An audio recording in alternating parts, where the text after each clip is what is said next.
Playing in the mud and snow is a great time, but getting stuck is not ideal. That's where the Superwinch SX series of winch can really save your tail on the trail.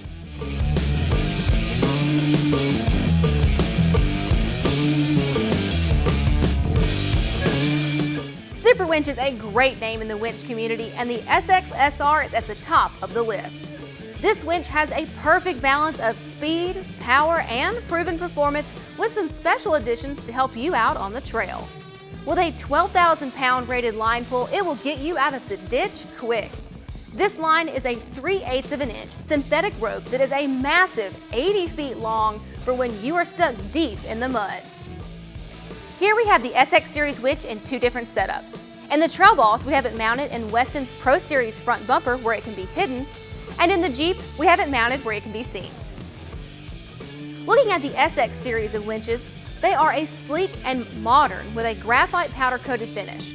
The SX is strong and durable. You can expect this winch to last a long time. It's dust and waterproof, so it can take on the desert, muddy trails, and more without any worry. And while on those muddy trails, if you get stuck, Superwinch has included two remote options: a wireless handheld remote and a hand-led wired remote with a 12-foot cable. And with all these great additions and features, one major thing helps Superwinch stand out. It has a patented drum light. This helps winding and unwinding the line well after dark. With wiring, mounting, and relocating the control box, installation on this winch can be a tall order. You will need a winch mount or winch-ready bumper and a strong enough power setup to operate this winch at its full capacity. Unless you have experience with installing winches, we recommend finding a local shop to help you put it on.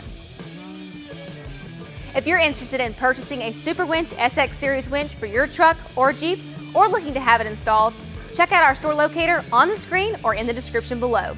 And don't forget to subscribe for new product videos every week. Thanks for hanging out, and we'll see you next time on In the Garage.